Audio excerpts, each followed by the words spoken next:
Mais c'est là où c'est dingue, c'est qu'en France, on a un système, on devrait se dire tous, mais c'est absurde.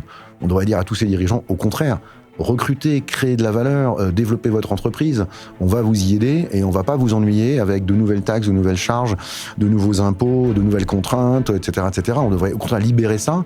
Je pense que si on libérait ça, l'économie française serait en meilleur état qu'aujourd'hui. On a parlé tout à l'heure de rentabilité pour mettre en place un OBO. Quels sont les autres critères clés pour structurer ce type d'opération, selon toi, par rapport à ce qui marche et ce qui ne marche pas ? Bonjour à toutes et à tous, bienvenue dans ce nouvel épisode du podcast Une session presque parfaite. Aujourd'hui, j'ai le grand plaisir de recevoir Eric Lepoul, entrepreneur, investisseur, qui a donc déjà vendu son entreprise et qui maintenant accompagne aussi pas mal de PME dans leur stratégie d'OBO. Et donc c'est le sujet du jour, OBO, comment un dirigeant peut faire un cash out tout en restant aux commandes de son entreprise. Donc Eric Lepoul, merci beaucoup d'être parmi nous. Merci pour l'invitation, Eliade, c'est très sympa de m'inviter. C'est un grand plaisir. On va pouvoir échanger sur pas mal de sujets. Tout à fait. Donc tout ce qui va être OBO et stratégie aussi alternative pour qu'un dirigeant puisse faire aussi un cash-out tout en partie et donc continuer à piloter la croissance de sa boîte. Donc Eric, avant qu'on rentre dans le détail du sujet, est-ce que tu peux te présenter à nous et nous parler de ton parcours, s'il te plaît? Bien sûr, pas de problème. Alors moi, j'ai 53 ans. J'ai créé ma première entreprise quand j'avais 35 ans, en 2006 en l'occurrence. Entreprise dans le monde de la traduction. À l'époque, c'était un métier qui était complètement humain, complètement désorganisé, déstructuré. Et donc, on a pris et qu'on a associé le pari de se dire, on va faire des traductions juridiques et des traductions financières. Donc, notre business, en l'occurrence, axé sur les juristes et les financiers. Donc, on allait voir des banquiers, on allait voir des avocats et des juristes et leur dire, on peut traduire votre document dans une centaine de langues différentes, de l'anglais au français, de français au anglais, qui est la grosse langue. Et puis, ça a fonctionné, ça a bien démarré. On avait à l'époque un business plan à 3 ans qu'on a complètement explosé, donc on était extrêmement satisfaits. Et puis on s'est dit, ouvrons des bureaux à l'étranger et commençons à nous développer à l'étranger, puisqu'il y avait des plateformes européennes qui étaient hyper importantes dans le monde de la traduction. Et on a ouvert notre premier bureau à l'étranger à Bruxelles. Bruxelles, pourquoi ? Parce qu'ils parlent français comme nous, à peu près. Et puis surtout Bruxelles, parce que l'administration belge est à peu près comme la française, c'est-à-dire relativement complexe, mais c'est quand même assez similaire. Donc on s'est dit, on ouvre un bureau à Bruxelles, et on est parti ouvrir un bureau à Bruxelles en 2007. Et on s'est dit que ça avait fonctionné, on a continué. 2009, on a ouvert un bureau 2008 à Amsterdam, 2009 à Londres. Là, ça a été un peu plus compliqué parce que les Anglais sont un peu différents, la culture anglaise est un peu différente, le business en Angleterre est différent. Et puis, il y avait une petite crise à l'époque, dont tout le monde se souviendra peut-être. Donc, ça nous a un petit peu mis en retard sur notre BP, mais ça n'a finalement pas impacté l'ensemble du BP, juste en l'occurrence la partie anglaise. Et puis, 2010, c'est parti, on a continué sur l'Angleterre.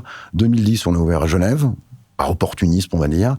Et puis, on a continué à développer l'entreprise jusqu'à arriver à un bureau à Francfort, à Milan, un back-office à Montréal, à faire entrer un fonds d'investissement en 2014-2015, un fonds d'investissement minoritaire. Et on parlera après de Lobo, justement, parce que c'est là où vient Lobo. Et puis, on a fait 2 acquisitions, donc 2 build-up.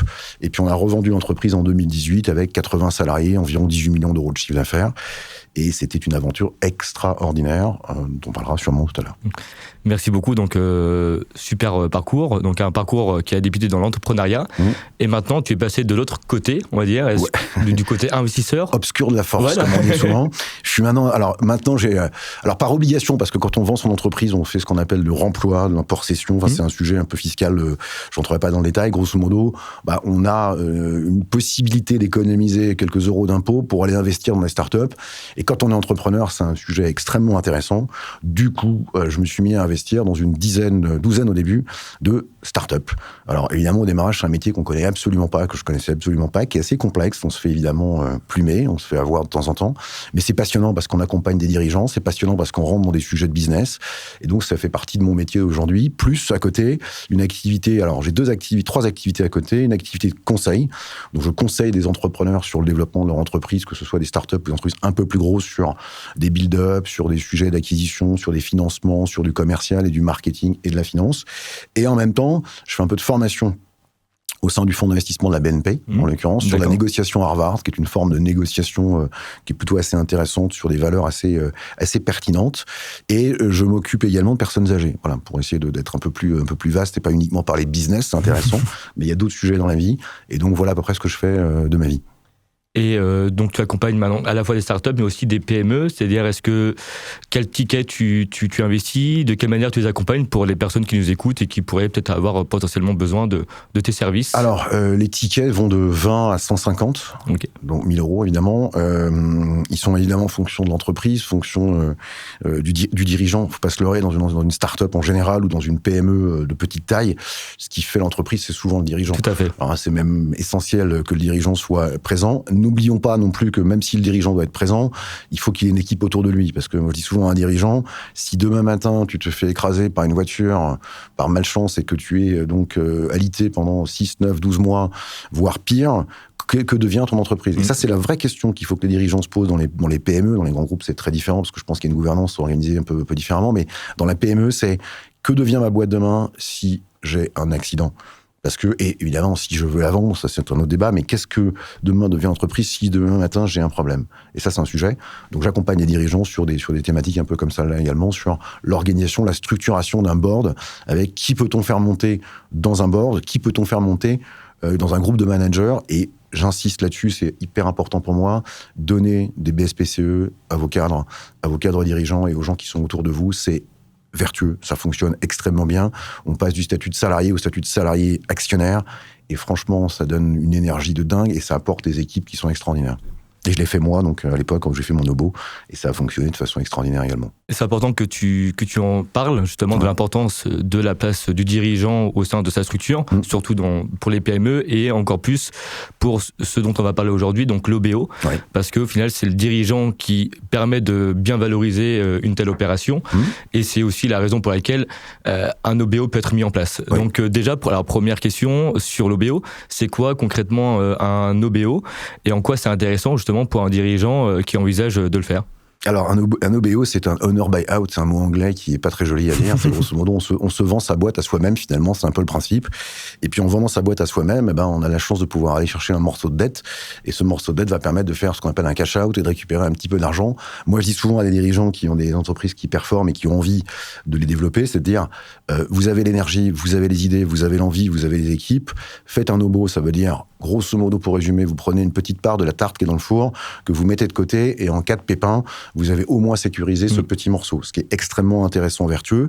Ce qui est intéressant aussi, c'est que en ayant fait ce style de montage, on est obligé, redevable, de rembourser une dette, ce qui permet de se dire, j'ai besoin de construire un BP ambitieux, atteignable bien sûr, mais ambitieux, et de le construire de façon assez intelligente. Donc c'est je garde ma boîte, c'est-à-dire que je la vends pas complètement, je garde mon entreprise, mais je sécurise une partie de mon patrimoine, je sécurise une partie de mes gains, et je me remets au travail pour refaire une histoire. On peut le faire avec un fonds, et on peut le faire sans fonds d'investissement.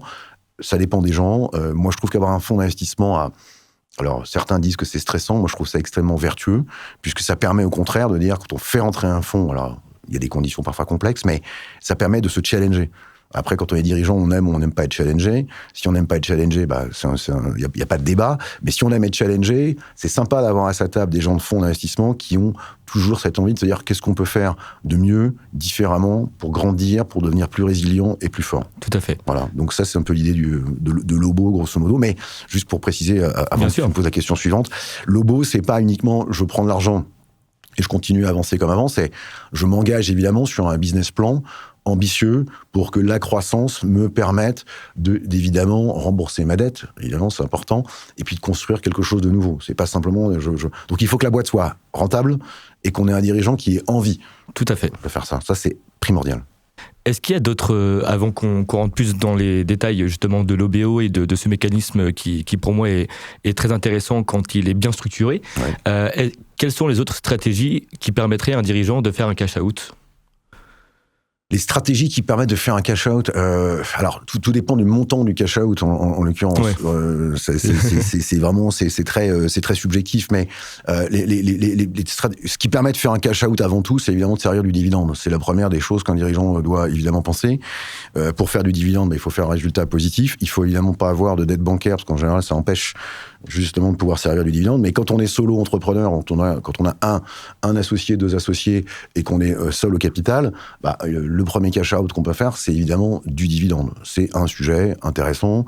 Alors après, c'est une question de fiscalité, une question d'environnement, mais je connais plein de dirigeants qui servent énormément de dividendes. Ça permet de faire une forme de cash out sans évidemment mettre en péril l'entreprise. Il faut, moi je dis souvent, c'est la règle des 3 tiers. 1 tiers, grosso modo, c'est presque de l'impôt. Alors maintenant c'est un peu moins, mais bon, ça va forcément revenir à 1 tiers. 1 tiers, c'est pour investir dans sa boîte sur des gens, sur du matériel, sur la productivité, sur des tas de sujets comme ça, sur l'ouverture de bureaux à l'étranger. Et puis le tiers qui reste, ça peut être du dividende, mais uniquement si le contexte économique le permet. Moi j'avais tendance à dire que l'idéal, c'est de toujours réinvestir le plus possible dans son entreprise, parce que c'est là où finalement, on maîtrise le mieux ses deniers, parce que quand on les sort, on les donne à une banque, et les banques sont pas toujours très efficaces sur la rentabilité des deniers qu'on leur donne, mais quand on met dans son entreprise de l'argent, on sait que, on sait pertinemment où on le met, comment on le met, et on sait à quoi ça sert, et ça permet de grandir. Tout à fait. Voilà. Donc ça, c'est un vrai débat à avoir dans la gouvernance de l'entreprise et dans l'entreprise, de se dire, finalement, tout ce qu'on met dedans, c'est ce qui rapporte le plus. Quand on parle d'OBO aussi, ça plaît à bon nombre d'entrepreneurs, de dirigeants qui se posent la question, est-ce que c'est aussi intéressant pour moi ? Est-ce qu'il y a un stade de maturité qui est peut-être nécessaire, ou un niveau de valorisation, entre guillemets, minimal, qui est nécessaire pour pouvoir être éligible à une telle opération financière ? Alors, j'ai pas le chiffre exact qui permet de se dire, grosso modo, quel est le montant de chiffre d'affaires, de marge brute, d'EBITDA ou autre chose qui permettrait de dire qu'on peut faire un OBO. J'allais dire très naturellement, en deçà d'1 million d'EBITDA, je pense que c'est relativement complexe. Ouais, voilà, c'est ce que je constate aussi. Voilà, donc je pense que tu constates la même chose que moi. Je pense qu'en dessous d'un million d'EBITDA, déjà en dessous d'un million d'EBITDA, c'est très amusant, mais on est souvent un peu en dessous des radars. C'est un peu le million, c'est un peu c'est vrai, c'est un peu le Graal pour tout le monde. Le million d'EBITDA, c'est le Graal, et c'est là qu'il faut arriver pour atteindre, en l'occurrence, ce format d'OBO et de se dire, tiens, je peux faire un OBO. Donc, je pense que le million me paraît être complètement intéressant. Après, il faut que la boîte soit évidemment résiliente, rentable. Rentable, si elle fait 1 million d'EBITDA, c'est qu'elle est rentable. Mais avoir une équipe qui soit capable de porter la croissance. Il ne faut pas être sur un marché où on se dit, tiens, on est au pic et on n'ira jamais plus loin. Donc, il faut aussi quand même avoir une capacité à dire quelle croissance je peux aller chercher en domestique, marché national, ou à l'international, par exemple. Donc je pense que le million, c'est un bon chiffre. Et c'est ce qui va intéresser aussi les fonds, de ce potentiel de croissance. Très souvent, quand un fonds investit ou met en place un OBO, il a déjà en tête des futures croissances externes. Tout à l'heure, tu as parlé de build-up pour ta boîte, la boîte que tu as vendue. Voilà, c'est aussi une boîte qui est en capacité de faire ce type d'opération. En fait, je pense que les fonds s'y trompent pas. Enfin, elles se trompent comme tout le monde de temps en temps, mais elles savent bien qu'il faut plusieurs facteurs. Un EBITDA supérieur à 1 million, des dirigeants qui ont envie, vraiment envie, et qui ont une stratégie de développement. Je pense que quand un fonds regarde une entreprise, et quand moi je regarde une entreprise en l'occurrence, je me dis, si la croissance est flat depuis 10 ans, j'ai du mal à imaginer qu'en faisant un OBO, la croissance, et on le voit souvent dans les BP de certaines entreprises, où d'un seul coup, le jour où ça va être vendu, l'EBITDA va grimper de 20% par an, alors qu'il n'a pas bougé d'un iota depuis des années. Donc ça, c'est quelque chose qui m'agace un tout petit peu. Ça manque un peu parfois je dirais de véracité. C'est juste de dire, si mon entreprise fait une croissance de 20% par an depuis 5 ans, il y a de fortes chances que dans les années qui viennent, elle continue à faire cette croissance-là, donc je peux faire un OBO. Si ma croissance est de 0% par an ou d'1% par an depuis 5 ans, pourquoi d'un seul coup, je ferais 20% de plus ? Le dirigeant, en général, c'est lui qui a la manœuvre. S'il n'a pas fait de croissance depuis 5 ans, alors il est peut-être sur un marché complexe, il est peut-être sur des sujets un peu difficiles, mais globalement, c'est pas le sujet où je vais me dire, tiens, il sait faire de la croissance. La croissance, ça se construit. Je parle de la PME, je ne parle pas des grands groupes, parce que je suis pas quelqu'un des grands groupes, mais dans une PME, on va dire entre 5 et 50 millions d'euros de chiffre d'affaires, la croissance, ça se décide, ça se choisit.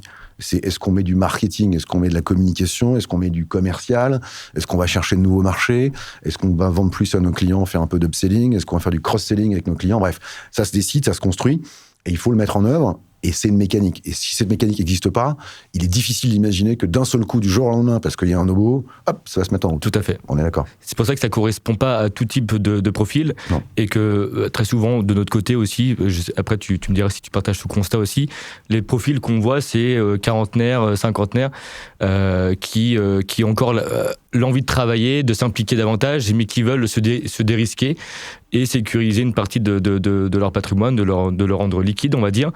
Mais c'est des dirigeants qui nous disent, voilà, moi j'aime bien ce que je fais, j'aimerais bien mieux structurer mon entreprise, mais tout en continuant à piloter la stratégie, la croissance, la partie technique, en fonction de ce qu'aime le dirigeant.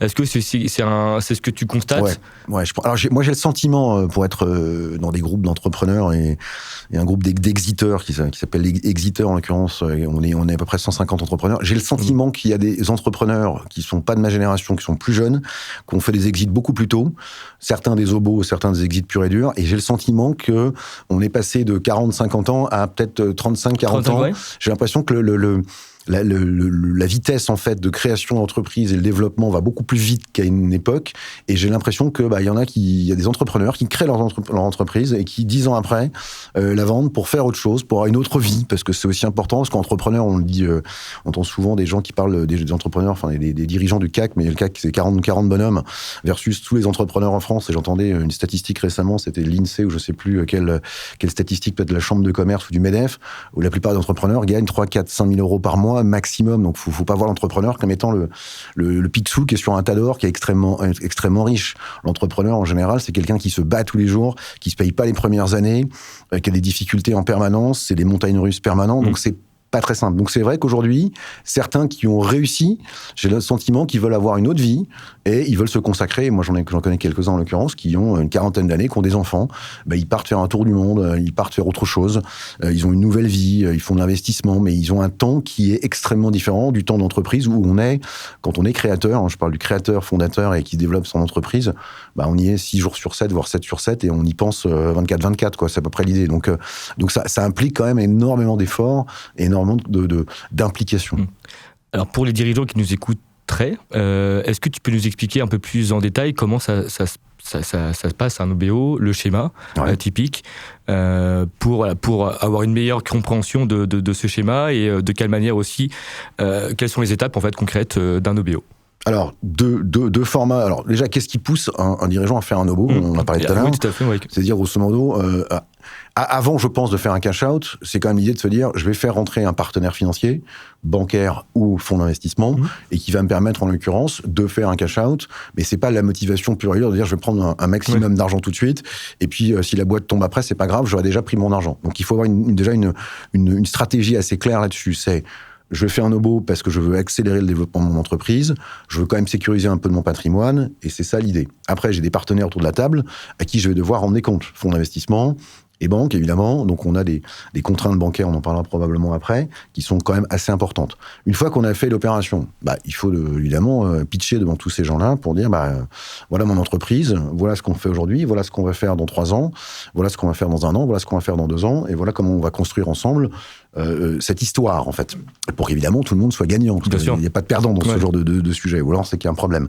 Une fois qu'on a fait ça, on a un montage qui s'appelle un OBO, qui est fait par des avocats spécialisés qui font ça extrêmement bien, où, grosso modo, vous vous retrouvez à récupérer un morceau de la variation d'entreprise dans votre petite poche, d'accord, donc vous faites ce que vous voulez, donc ça c'est de l'argent, ça s'appelle un cash out, j'ai que des mots anglais d'ailleurs, ce qui est dommage, parce qu'on est quand même en France, on doit avoir les mots un peu français, ça s'appelle un cash out, donc il y a plein de dirigeants de PME qui sont un petit peu avertis sur ces sujets-là, qui connaissent le mot cash out, mais il y en a plein qui ont dit cash out, et là c'est le grand blanc, quoi. Ça veut dire quoi. Et moi je me souviens très très bien, d'ailleurs c'est drôle, pour la petite histoire, la première fois que j'ai vu un type qui m'a parlé d'OBO, en l'occurrence c'était un consultant dans une banque d'affaires, et qui m'a expliqué ça, je l'ai regardé avec des yeux ronds, c'était probablement en 2012 ou 2011, j'ai dit mais qu'est-ce que c'est cette histoire, on vend sa propre entreprise à soi-même, qu'est-ce que ça veut dire, mais c'est quoi, je me suis dit il y a un truc fiscal là-dessous, je vais me faire attraper, j'ai eu très peur. C'est un montage.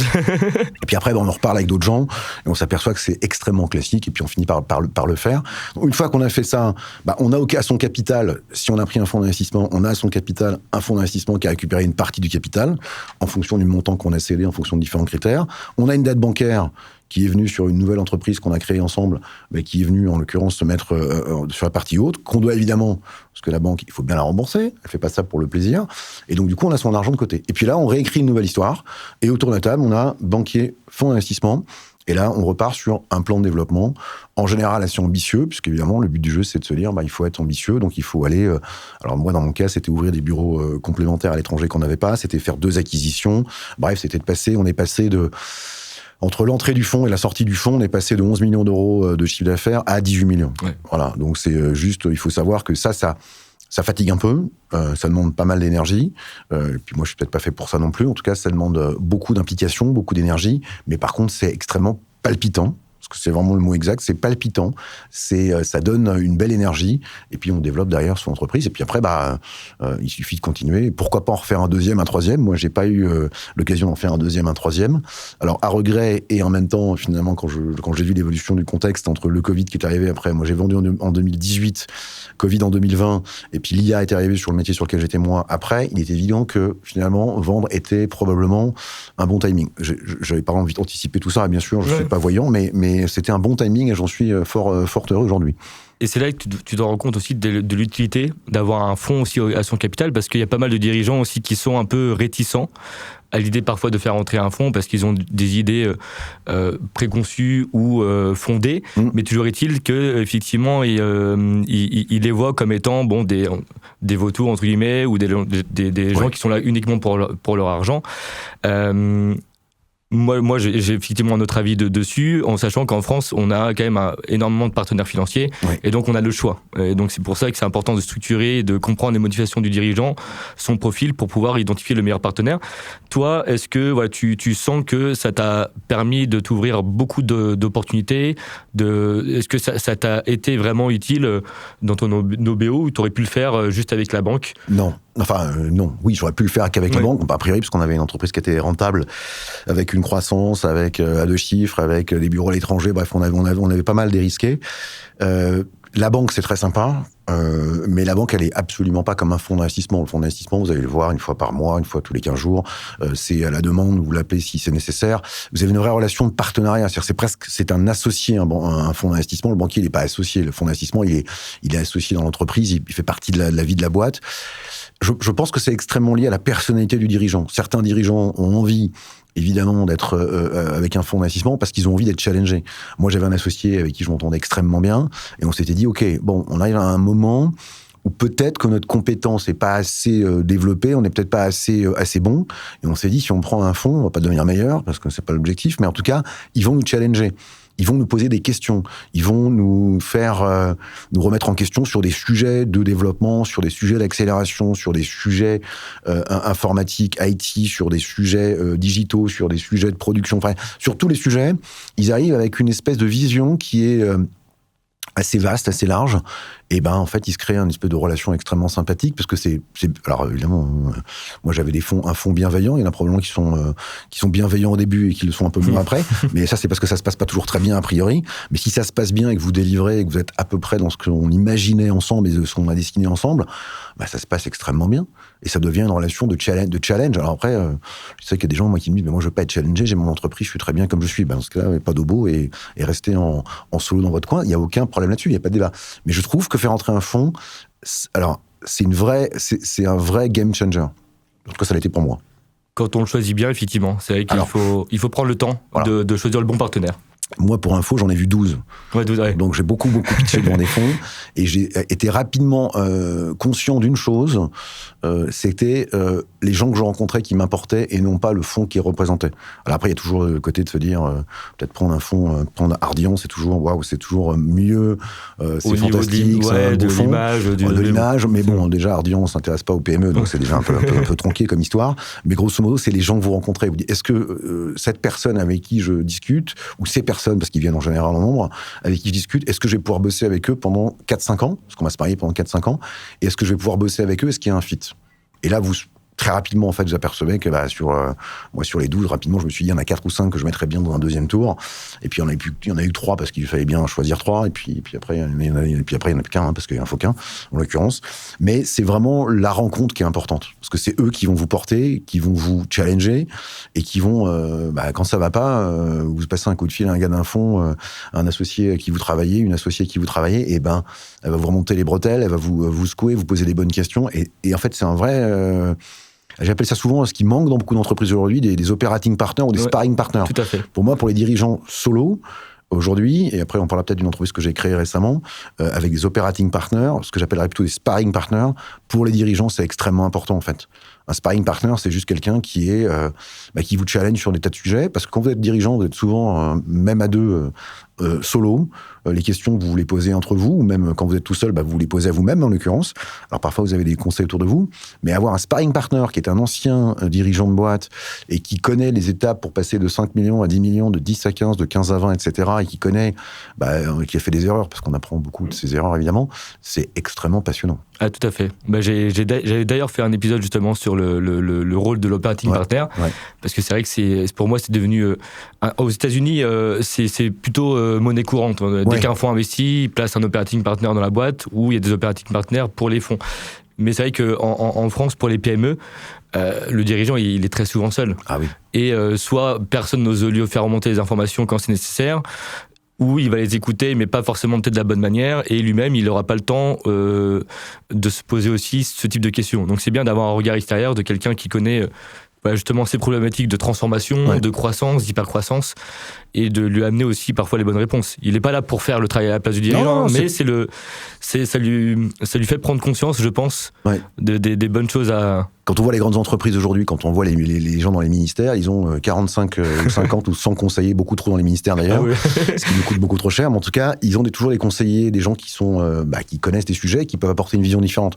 Le dirigeant de PME qui a 50 collaborateurs, qui est tout seul, il n'a pas toutes les réponses. Donc du coup, avec un entrepreneur, on a créé Opera, qui est une sorte de plateforme en fait d'operating partner, dont le métier...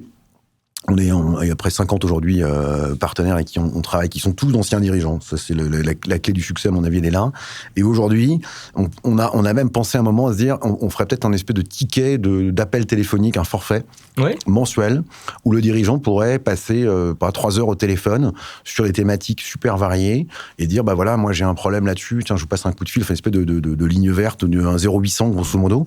Alors, c'est pas comme ça qu'on l'a fait encore, mais on y pense sérieusement, parce que je pense que il y a des dirigeants qui peuvent se dire, mais là j'ai un problème sur un sujet précis, qu'est-ce que je fais? Moi je le vois avec les startups dans lesquelles j'investis, il y a des dirigeants qui me passent des coups de fil pour mais qu'est-ce que tu ferais à ma place? Ça c'est la question, qu'est-ce que tu ferais à ma place? Et là, en fonction moi de ce que j'ai vécu, si j'ai vécu la situation, je sais que la solution elle est plutôt dans B que dans A, moi je dirais plutôt B qui a fonctionné pour moi. Et je pense qu'il y a un vrai sujet aujourd'hui d'accompagnement de ces dirigeants, et qui permettrait d'avoir des boîtes qui passent de 5 à 10, voire à 15, voire à 20. Plus une entreprise est grande, plus elle recrute, ça crée des emplois, elle est résiliente, et ça permet évidemment de distribuer de l'argent à de plus en plus de gens. Aux États-Unis, ça marche du tonnerre, ce genre d'appel payant, où des anciens entrepreneurs mettent à disposition leur temps, et il y a des personnes qui sont prêtes à payer des milliers de dollars, des dizaines de milliers, juste pour avoir, entre guillemets, 1 heure, mais c'est 1 heure dans laquelle le dirigeant va avoir le maximum de valeur ajoutée, de réponses à ses conseils de la part de quelqu'un qui a vécu ces problématiques. Donc c'est... Des vraies questions et des vraies réponses en face, avec des gens qui ont vécu, parce que, alors moi j'ai rien contre les consultants qui ont jamais fait qui ont jamais été entrepreneurs, mais il y a beaucoup de consultants qui ont jamais été entrepreneurs qui donnent des conseils à des entrepreneurs. Et donc il y a des fois où je me dis, je parle de la PME une fois de plus, je me dis, il y a des moments où il faut avoir mis les mains dans le cambouis pour comprendre comment ça fonctionne. Et donc il faut vraiment être capable de se dire, j'ai mis les mains dans le cambouis, donc je sais ce qu'il faut faire, je sais comment il faut le faire. Et ça, c'est extrêmement important, et je pense que c'est très valorisé. En France, malheureusement, l'operating partner, sparring partner, c'est pas encore complète. On sent que ça vient un peu, mais on sent que les entrepreneurs, les dirigeants ont un peu de mal à se dire, tant que c'est gratuit. Moi, par exemple, je l'ai pas dit tout à l'heure, mais je suis mentor à la Chambre de commerce. Donc, l'Institut du mentorat en entreprise. Donc, c'est un dirigeant d'entreprise qui va à la Chambre de commerce, qui pitch, qui paye un fee, mais qui est extrêmement faible, et qui se voit attribuer, entre guillemets, un ancien dirigeant, qui est un mentor, et qui vient le mentorer. Donc on se voit une fois par mois, une demi-journée, on s'appelle sur des sujets variés, etc. C'est gratuit, c'est-à-dire qu'en fait c'est du bénévolat, mais c'est gratifiant et extrêmement intéressant, et je pense qu'on apporte des réponses extrêmement précises à des dirigeants qui ont des vrais sujets. Et c'est vrai qu'aujourd'hui, il faudrait démocratiser ce genre de choses. Alors, la Chambre de commerce n'a pas vocation à faire ça partout, mais en tout cas, se dire comment on peut faire pour que des pairs aillent aider des dirigeants qui ont des problématiques et qui permettraient aujourd'hui de créer de l'emploi, d'augmenter la taille des entreprises, de les rendre plus résilientes, pourquoi pas les rendre, les envoyer à l'export. Enfin, il y a plein de sujets comme ça, plein de thématiques extrêmement intéressantes. Voilà, donc il faut... Et surtout que les dirigeants de PME, très souvent, ils ont tout construit de A à Z, et parfois, ils voient pas l'importance d'avoir quelqu'un à leur côté, parce qu'ils se disent, moi, je connais très bien mon métier, je sais ce que je fais. Et donc, il faut parfois aussi... C'est pas évident, parfois, d'amener cette idée à un dirigeant. De reconnaître qu'on a... Enfin, je pense que tout le monde devrait le reconnaître, mais c'est pas toujours simple, qu'on n'est pas bon sur tous les sujets.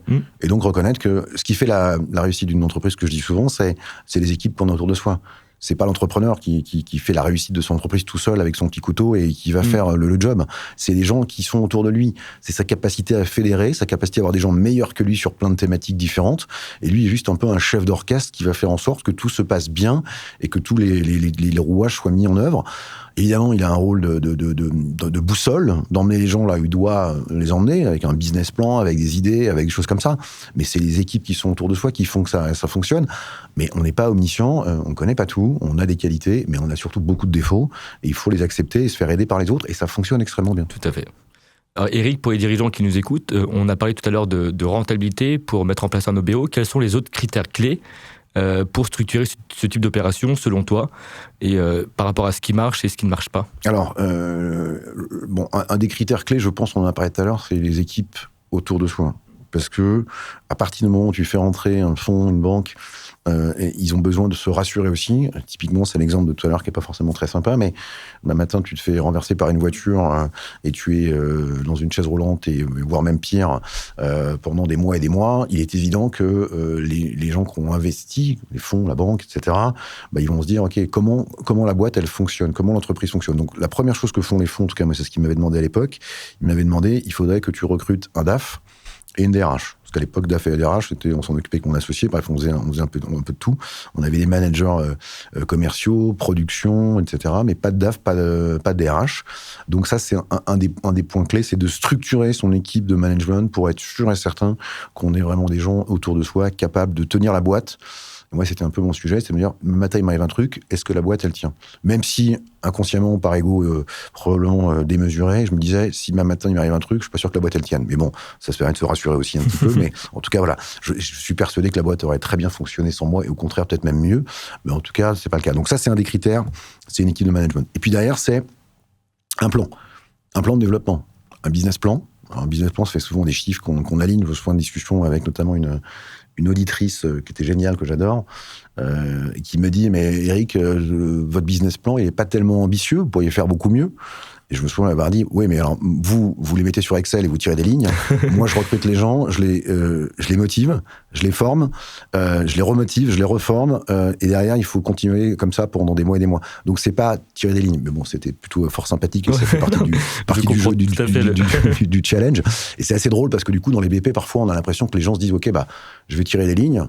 Tiens, je mets un commercial, si un commercial fait 200 000 € de chiffre d'affaires l'année 1, j'ai qu'à en mettre 50. D'un seul coup, mon chiffre d'affaires, il va exploser. Alors qu'il y a le temps de formation, les mauvais recrutements aussi.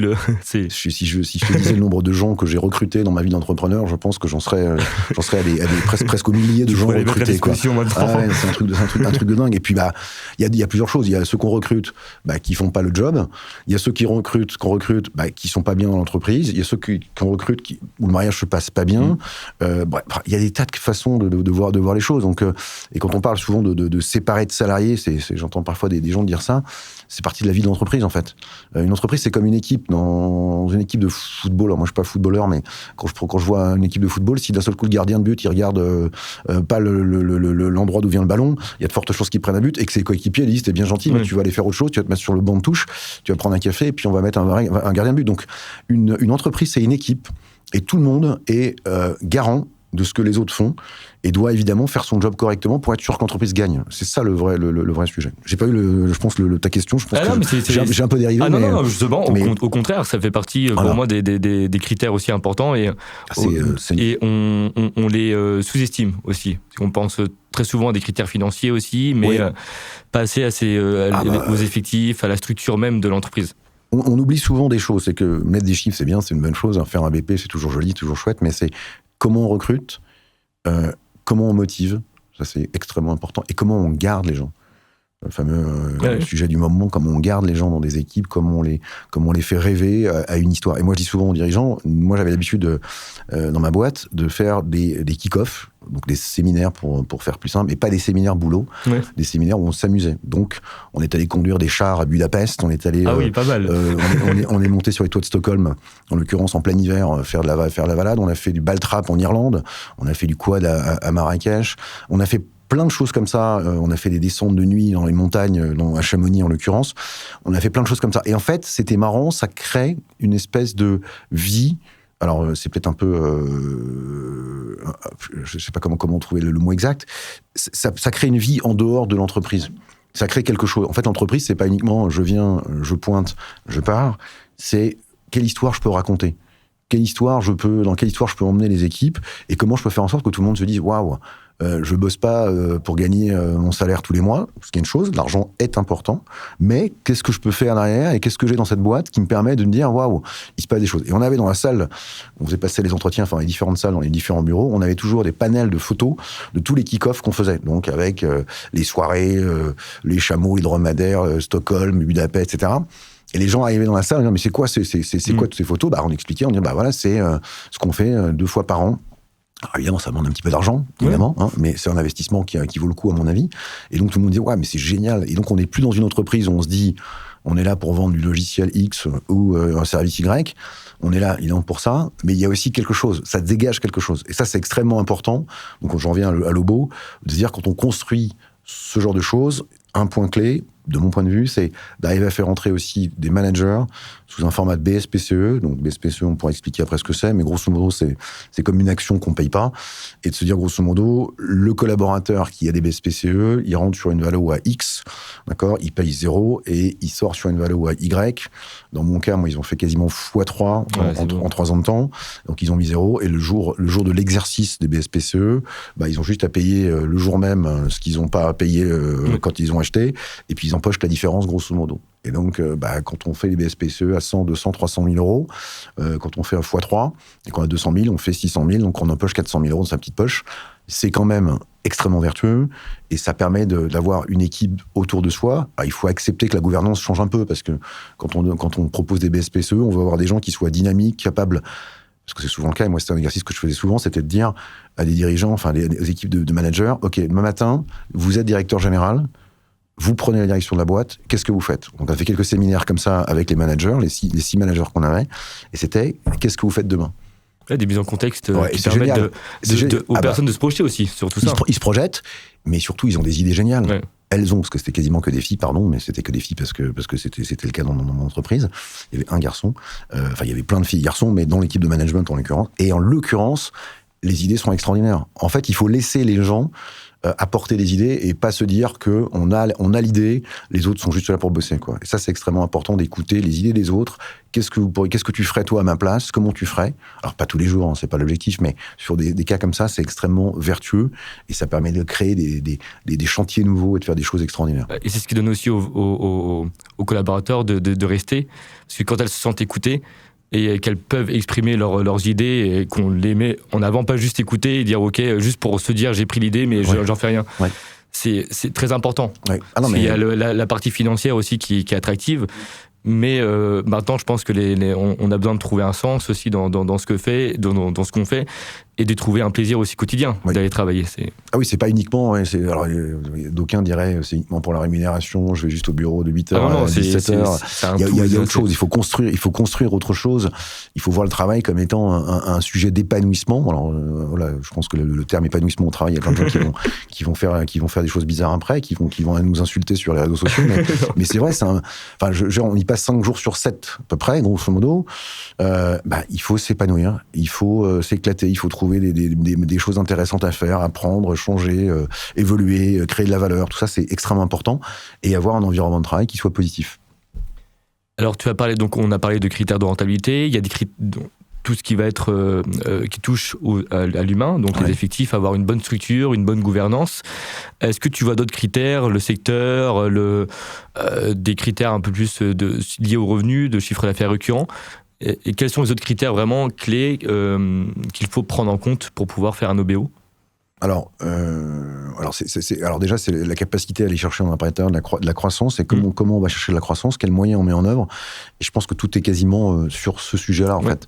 C'est comment on passe de 2 millions de chiffre d'affaires, enfin c'est trop petit, mais de 10 millions à 15, de 15 à 20, et comment on écrit une histoire à la fois humaine, ce qu'on disait à l'instant, et en même temps une histoire financière qui est, grosso modo, parce qu'il ne faut pas oublier que les fonds qui sont rentrés au capital, les banquiers, ils veulent évidemment leur payback, ils veulent leur argent, et les fonds, ils veulent faire leur TRI. Bien sûr. Le fameux TRI, le fameux multiple, en disant, si j'ai mis 1 million, j'aimerais bien récupérer 2 millions, 2 millions 5, 3 millions, voire beaucoup plus. Et donc, c'est un petit peu ça. Donc, il faut une histoire également financière, et il ne faut pas se louper là-dessus. Parce qu'évidemment, il y a des curseurs et des critères, notamment pour les banquiers, de ratio, etc. Donc, il ne faut pas se tromper là-dessus, et il faut être sûr de ne pas trop dériver. J'ai vu quand même pas mal d'entreprises, depuis que je suis investisseur, où les choses ne se passent pas toujours comme on l'imagine. Et c'est vrai que ça devient extrêmement complexe, à la fois pour le dirigeant, parce qu'il est d'un seul coup pris dans un étau qui est un peu complexe, et puis en même temps pour le fonds d'investissement. Enfin, la mécanique fonctionne bien parce que justement, on délivre ce qu'on avait prévu. Alors, bien sûr. On peut délivrer moins 5%, on peut délivrer moins 10%, évidemment plus 5, plus 10, il n'y a pas de débat, tout le monde est extrêmement content. Mais quand il y a des moins 5, moins 10, tout s'explique. Moins 15, moins 20, ça commence à se compliquer. Et quand on est à moins 30, moins 40, là, il y a un vrai sujet de se dire, OK, est-ce qu'on a la bonne personne pour faire le job? Est-ce qu'il a toujours la motivation? Est-ce qu'il sait toujours faire, etc. Parce que ce qui est intéressant pour l'OBO, c'est notamment de lever de la dette. C'est ce qui permet ce levier financier qui le rend intéressant.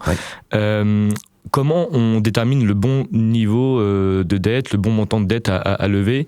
On voit dans les banques, parfois c'est un ratio d'EBITDA. On dit que l'entreprise peut lever jusqu'à 3 fois son EBITDA. Est-ce que toi tu vois d'autres critères et comme tu as vécu ce schéma-là? Le premier critère, et je me souviens, c'était un critère que mon conseil banquier d'affaires m'avait donné. Il m'avait dit, à quel niveau de dette es-tu prêt à vivre chaque année? Combien tu es prêt à rembourser? Et c'est une excellente question parce que je prends un exemple très simple. 1,5 million d'EBITDA, matin, vous devez rembourser 1 million de dettes. La marge est faible.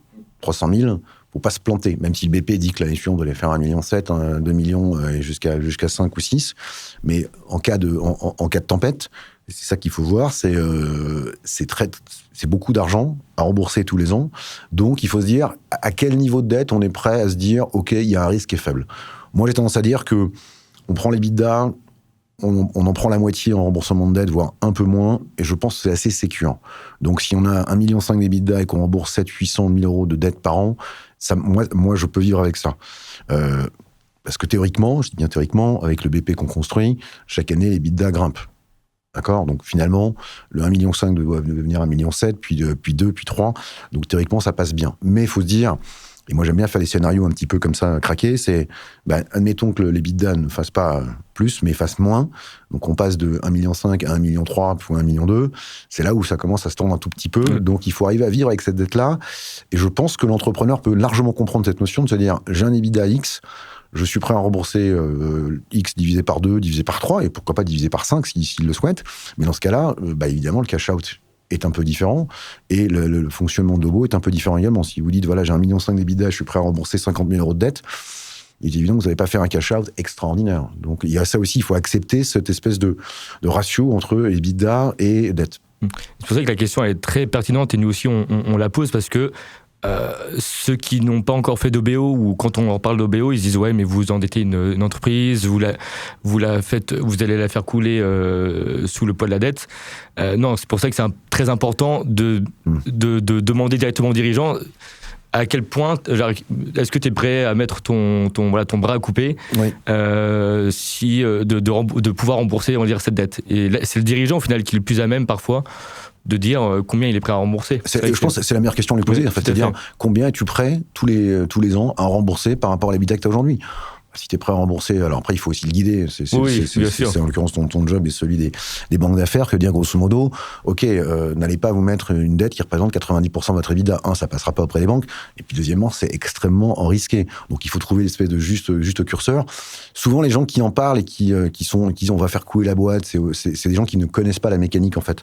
Quand on a compris la mécanique de l'OBO avec de la dette, en fait on s'aperçoit très très vite que si on est plutôt malin, ça se passe extrêmement bien. Alors évidemment, si on prend une start-up qui a 2 ans d'existence et qui d'un seul coup fait un EBITDA dingue, alors que depuis 3 ans, elle a strictement rien fait, il faut se poser des questions. Il faut quand même je pense qu'on fait pas un Obo si on n'a pas une entreprise qui a au moins quelques années d'existence et qui a prouvé classiquement d'être rentable, donc EBITDA extrêmement positif, donc un taux qui est supérieur à 10, 15, 20%, et deuxièmement, une croissance de son chiffre d'affaires chaque année, c'est-à-dire une mécanique de croissance qui est organisée, qui est structurée, et qui est faite pour... Moi, je vois des tas de PME aujourd'hui, et je suis hyper surpris et même très content, où il y a des PME qui font entre 5 et 10 millions d'euros de chiffre d'affaires, où les dirigeants ne font pas de croissance, sont extrêmement rentables, voilà.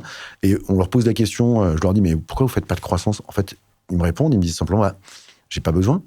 Mon entreprise est extrêmement rentable, je me paye très bien. Pourquoi est-ce que j'irais finalement m'ennuyer à aller recruter, créer de la valeur, etc., alors que c'est beaucoup de complexité? Et c'est vrai, mais c'est là où c'est dingue, c'est qu'en France, on a un système, on devrait se dire tous, mais c'est absurde. On devrait dire à tous ces dirigeants, au contraire, recruter, créer de la valeur, développer votre entreprise, on va vous y aider et on va pas vous ennuyer avec de nouvelles taxes, de nouvelles charges, de nouveaux impôts, de nouvelles contraintes, etc., etc. On devrait au contraire libérer ça. Je pense que si on libérait ça, l'économie française serait en meilleur état qu'aujourd'hui. Je suis entièrement d'accord et malheureusement le contexte n'est pas forcément toujours en faveur des entrepreneurs, on est bien notamment en France, malheureusement. Tu as parlé tout à l'heure, en introduction, des nombreux objectifs poursuivis par un dirigeant qui cherche à faire un OBO. Donc, on a parlé de se dérisquer au travers du cash-out, de diversifier son patrimoine aussi, et d'accélérer la croissance. Est-ce que aussi, c'est une bonne manière de préparer la session future? Alors, oui, il y a 2 options. L'option 1, c'est de se faire un OBO et de continuer à en faire finalement, parce que c'est un tous les moyen... 5 ans, 5-7 ans. Voilà, 5-7 ans de se dire, tiens, je vais rembourser ma dette au fur et à mesure. Au bout des 5-7 ans, je recommence un OBO avec un nouveau fonds d'investissement, etc. Moi, je trouve que c'est une excellente façon de faire. Moi, je ne l'ai pas fait pour des tas de raisons, mais si j'avais à réécrire l'histoire, évidemment, sans avoir eu le Covid et sans avoir eu évidemment le reste... J'aurais volontiers fait un premier OBO, fait 4, 5, 6 ans, un deuxième, fait monter un peu plus mes managers, etc. J'aurais continué parce que finalement, quand on vend sa boîte, on est pris d'un sentiment de joie parce qu'on a gagné un peu d'argent, mais de solitude énorme parce qu'on se retrouve tout seul d'un seul coup et que la boîte qui prenait 6 jours sur 7 et qui prenait 24 sur 24, d'un seul coup, ça devient 0. Et on a quand même un sentiment de vide, faut pas l'oublier. Moi, j'ai pas mal de dirigeants de boîtes qui ont vendu et qui sont un peu paumés, un peu perdu parce que c'est pas paumé en général, au bout d'un an ou deux on prend pied, mais au début on est un peu un peu perdu, qu'est-ce qu'on va devenir, qu'est-ce qu'on va faire, comment ça va se passer. Donc c'est vrai que le côté OBO, tous les 5, 6, 7 ans refaire des opérations comme ça, je trouve ça extrêmement vertueux, extrêmement intéressant. Maintenant, certains le font en disant je fais un premier tour et puis 5, 6 ans après je vends l'entreprise pour faire autre chose. Ça dépend essentiellement, c'est très personnel, ça dépend de ce qu'on veut faire de sa vie. Certains me disent, moi je vends ma boîte parce que j'ai décidé d'aller de m'installer à Bali et de monter un club de surf, pourquoi pas. Je dis, c'est un super projet de vie. Je suis pas sûr que le projet de vie dure 50 ans, mais en tout cas c'est un projet de vie. Et je trouve ça génial de pouvoir se dire, parce que c'est comme une opportunité, de pouvoir se dire, je peux faire autre chose de ma vie. Encore faut-il savoir quoi et trouver le bon chemin qui fait que d'un seul coup on va avoir autant de plaisir qu'en créant sa boîte, parce que créer une boîte, la développer, malgré tout ce qu'on entend, tout ce qu'on dit et tout ce qu'on lit aujourd'hui, c'est extrêmement gratifiant, c'est extrêmement motivant, et ça crée vraiment c'est une belle histoire de vie, quoi. Et quels sont les risques du coup associés à un OBO, les principaux risques que toi tu as pu voir, que tu as pu constater? Ouais, le risque c'est d'avoir un pack dans lequel les choses sont un peu raides, et donc d'avoir un pack d'actionnaires qui est un peu complexe, avec des conditions parfois bad liver qui sont compliquées, avoir certaines prises de majorité, bref, des petites choses qu'il faut évidemment, et c'est pour ça qu'il faut se faire accompagner par des avocats. Et je le dis aussi souvent parce que pour l'avoir vécu, on prend pas des avocats qui sont des spécialistes d'une autre matière. Tout à fait. Quand on a a priori un mal à l'estomac, on va voir un gastro, on va pas voir un pédiatre. C'est juste un exemple que je prends souvent, mais ça parle à tout le monde. Quand on veut faire du M&A, on prend un avocat spécialiste en M&A. Évidemment, parfois, il est plus cher que celui qui fait du droit social ou d'autres sujets, mais celui qui fait du droit social, il sait pas. Enfin, c'est une question de mécanique. C'est pas son métier de tous les jours. Pas son métier de tous les jours. Évidemment, il connaît le droit, mais il vaut mieux aller voir le spécialiste, payer un peu plus cher et avoir un deal qui tient la route. Et surtout d'avoir en face, quand on a des fonds d'investissement et des gens qui sont issus du métier, d'avoir les bons réflexes et d'avoir le bon avocat, ça change énormément. Et je remercie mon avocat qui m'a aidé énormément là-dessus. C'est très important, on n'y pense pas assez, le pacte d'actionnaires, justement. Parce que s'associer, c'est bien, on est surtout au début dans la phase de séduction, chacun cherche à se plaire. Mais c'est comme un mariage. En fait, c'est l'après qu'il faut voir. Et malheureusement, il y en a beaucoup qui vérifient mal ou les clauses, ou qui n'y comprennent pas forcément les mécaniques. C'est pour ça que c'est très important de prendre un avocat dont c'est le métier, qui fait ça presque tous les jours, parce qu'il va savoir où chercher et il va essayer de regarder un peu les clauses qui peuvent paraître subtiles et qui sont destructives, qui peuvent malheureusement détruire la valeur. Et il va faire de la pédagogie, c'est-à-dire qu'il, grosso modo, quand il sait qu'il a des dirigeants qui ne sont pas des juristes de formation, qui ne sont pas spécialistes, comme un expert comptable qui explique un bilan, il va vous expliquer clairement, il va dire, grosso modo, attention, cette clause-là, elle veut dire ça s'il y a un problème. Et c'est là le vrai sujet. Tout à fait. Prenez des experts de la matière, prenez pas des gens qui ne sont pas de ce sujet-là, parce que c'est extrêmement important. Toi, quelles sont les erreurs que tu vois fréquemment chez les dirigeants qui envisagent de faire un OBO, qui veulent faire un cash-out ? C'est de confondre l'avant, l'après. Pas parce qu'on a fait un cash-out, qu'on a fait un OBO, qu'on peut se dire c'est bon, maintenant je me suis enrichi, j'ai un peu de patrimoine, et je peux laisser la boîte gentiment avancer. Au contraire, c'est quand on a fait l'OBO, c'est une nouvelle histoire qui démarre, et il faut surtout pas se dire, cette histoire-là, je peux laisser un peu la boîte avancer tranquillement, on s'engage sur, on en parlait, un business plan, un objectif, et on peut pas se permettre de se dire, si ça marche pas, c'est pas grave.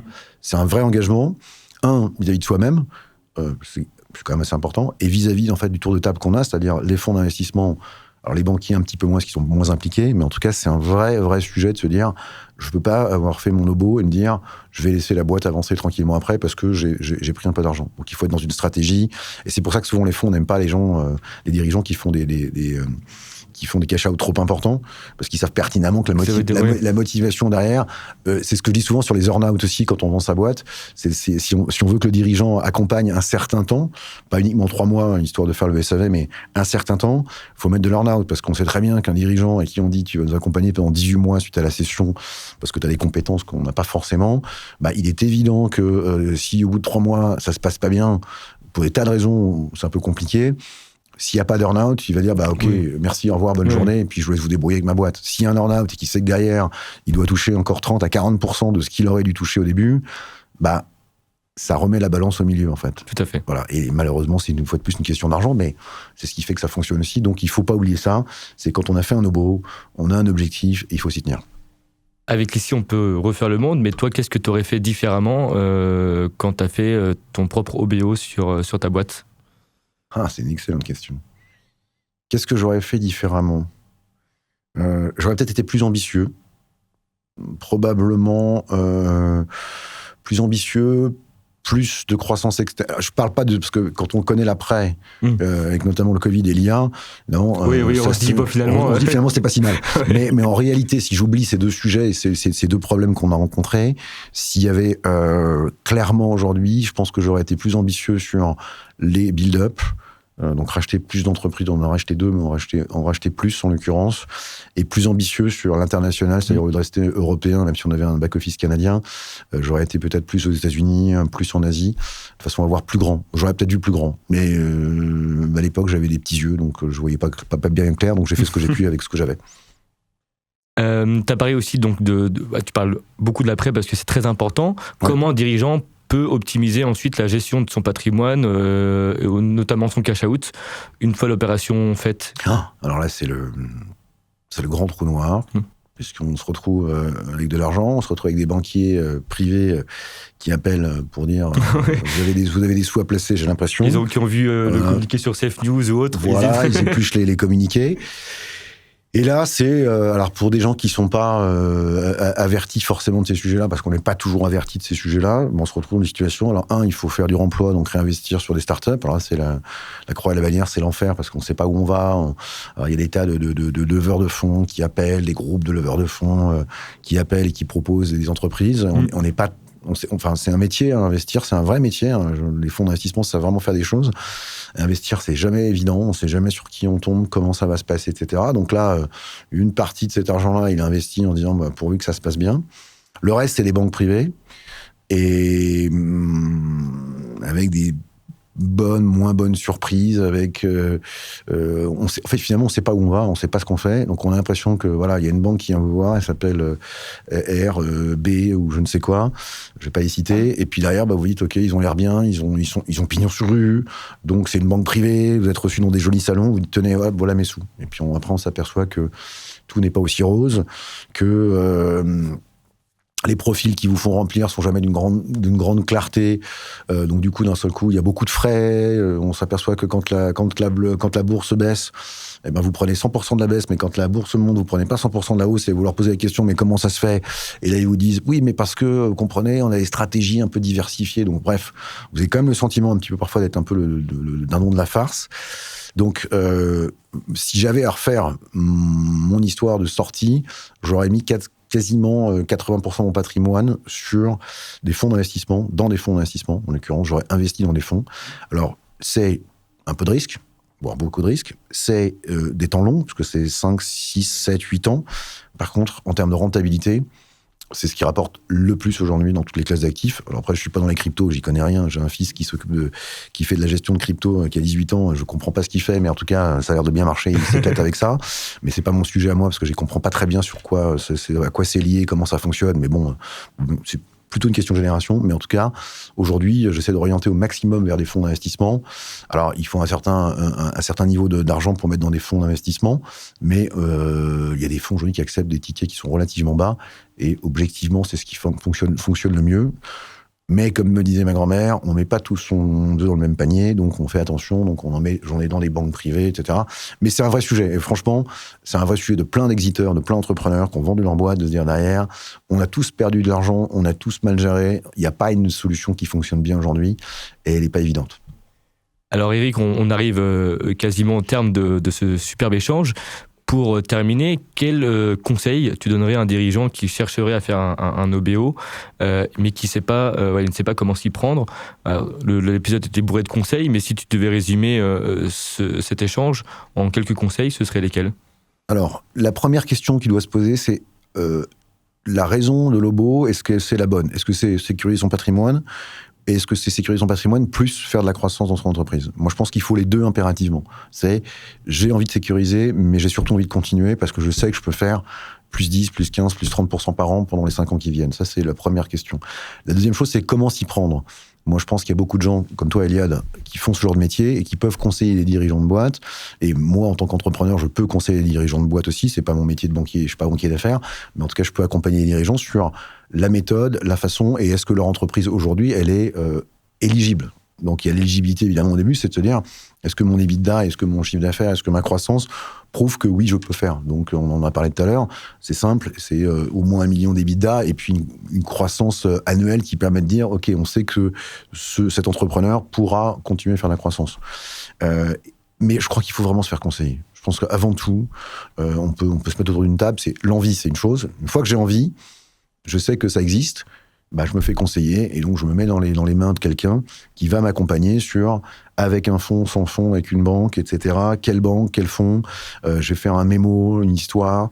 Ça permet de décortiquer un peu aussi, de voir la vraie envie, parce que quand on bosse avec une banque d'affaires sur un sujet comme celui-là, on a une vraie capacité enfin, les banques d'affaires, c'est leur métier, ils posent des bonnes questions. Donc, évidemment, ils accompagnent en disant est-ce que votre envie, elle est vraiment là? Et est-ce que votre BP, il est vraiment là? Est-ce qu'on peut le construire ensemble? Donc, il y a cette construction qui fait que, parce que ça prend du temps, hein. Ouais. Il y a aussi ça, il y a un sujet de temps qu'il ne faut pas oublier. Moi, je me souviens, ça m'a pris un temps de dingue. Et donc, du coup, on se retrouve à bosser beaucoup plus qu'on ne devrait, puisqu'on se retrouve à bosser dans la journée pour sa boîte et le soir pour son OBO. Pour le process, tout à fait. Pour le process, c'est un vrai travail parce qu'on est obligé, on est dans des phases souvent où il faut décortiquer, il faut comprendre. La PME n'est pas aujourd'hui... Enfin, moi, quand j'avais une PME de 11 millions, on était quasiment en facturation sur Excel. Je exagère un petit peu, mais c'est presque ça. Donc, d'un seul coup, les gens me disent, mais c'est quoi votre BP? C'est quoi votre business? C'est quoi votre... Et là, il faut les cruncher la data dans tous les sens, faire les tableaux dans tous les sens. C'est un vrai boulot. Donc, il faut aussi avoir celui, j'ai envie de le faire, mais le passage par la banque d'affaires à qui on va confier un mandat pour faire le job, c'est aussi ce moment-là de préparation et d'organisation. Et on s'aperçoit de tas de choses qui vont pas dans sa boîte, d'ailleurs, quand on fait ça, et c'est extrêmement intéressant. Tout à fait. Voilà. Est-ce qu'il y a des questions que je t'ai pas posées, qui te paraissaient importantes, des éléments que tu souhaitais rajouter ? Une question peut-être, c'est qu'est-ce que tu fais toi, Eliade, parce que c'est important quand même de parler de toi aujourd'hui, c'est quand même pas mal. Qu'est-ce que tu fais toi dans ton univers? Moi justement, j'accompagne des dirigeants qui veulent faire un cash out, enfin principalement on fait des opérations d'OBO justement pour des dirigeants qui ont encore envie de travailler principalement, mais qui pensent en avoir marre. Et donc l'idée c'est de justement les faire questionner sur leur quotidien, savoir ce qui leur plaît, ce qui leur plaît pas. De les aider à se structurer et de mettre en place un OBO pour leur faire les aider à faire un cash out pour leurs projets perso, projets immobiliers ou autres. D'accord. Parfois, c'est juste des dirigeants aussi, malheureusement, qui ont d'autres impératifs et qui doivent faire un cash out pour sécuriser leur avenir ou leur famille, on va dire. Mais ouais, c'est des dirigeants qui ont 40, 50 ans, qui veulent sécuriser une partie de leur patrimoine, qui veulent continuer à piloter la croissance de leur entreprise. Et donc, nous, on met en place de ce type de schéma. Voilà. En les aidant à créer de la valeur au travers du cash out aussi. D'accord. Ouais. Très bien. J'espère avoir bien répondu. T'as très bien répondu. Je pense que t'as très bien pitché ta boîte. Super, nickel, merci beaucoup. Merci de m'avoir fait la passe. C'était gratuit, j'espère. Non, complètement gratuit. Merci en tout cas, Eliade, pour ce merci à toi, Eric. Je te laisse évidemment la carte blanche sur la fin de cet épisode pour nous dire ce que tu veux. L'entièreté de... Rien de particulier. Moi, je suis donc Opéra, c'est une boîte qu'on a créée avec un entrepreneur lyonnais où on accompagne des dirigeants sur des problématiques opérationnel. Donc on vient pas du tout faire le métier de banque d'affaires, on est dans l'opérationnel, c'est-à-dire vous avez un sujet qui est commercial, qui est marketing, qui est digital, donc on est une cinquantaine d'entrepreneurs à accompagner des dirigeants. Et l'objectif final pour moi en tout cas, parce que je me sens plus entrepreneur qu'investisseur, l'idée c'est de reprendre une entreprise à moyen terme. Donc à moyen terme, quand je dis moyen terme, c'est dans les 2 ans qui viennent, grosso modo, c'est trouver une pépite à racheter, à développer, et puis à revendre dans les 4-5 ans qui viennent, grosso modo, ou continuer pendant une dizaine d'années. J'ai pas d'objectif. La seule chose que je me suis dit, c'est que je me suis ressourcé, reposé en faisant d'autres métiers, mais je trouve qu'entreprendre, c'est tellement palpitant, amusant, intéressant, challengeant, que je me dis, je suis prêt à repartir. Donc, si vous avez une entreprise à vendre, vous pouvez me contacter, ça m'intéresse. Et quels seraient les critères idéaux? Alors, service, Île-de-France, plus d'1 million d'EBITDA. Très bien. Extrêmement vaste. On le notera et on espère que parmi les auditeurs qui vont écouter cet épisode, certains auraient ce type de boîte à te proposer. Et donc c'est un projet dans les 2 ans et dans l'idée vraiment de faire après des build-up, des stratégies de croissance externe. Exactement. Très bien. Comme ce que tu as vécu et maintenant avec aussi les entreprises que tu accompagnes. Voilà, en étant un peu plus vieux maintenant et un peu plus expérimenté peut-être, ce serait plus amusant. Merci beaucoup Eric de ce superbe échange. Merci d'avoir pris le temps. C'était vraiment très intéressant, surtout de quelqu'un qui a vécu aussi de l'intérieur ce type de schéma. Et on espère que ça vous a plu. Et en tous les cas, n'hésitez pas à contacter Eric, soit parce que vous avez besoin d'un regard extérieur, donc genre d'operating sparring partner, ou de quelqu'un qui pourrait investir aussi dans votre capital, voire même quelqu'un qui pourrait racheter votre entreprise. Voilà. Donc pas mal de projets pour Eric, et on espère que ça se passera bien pour toi pour les années à venir. Merci Eliade. Et à très vite. À très vite. Merci.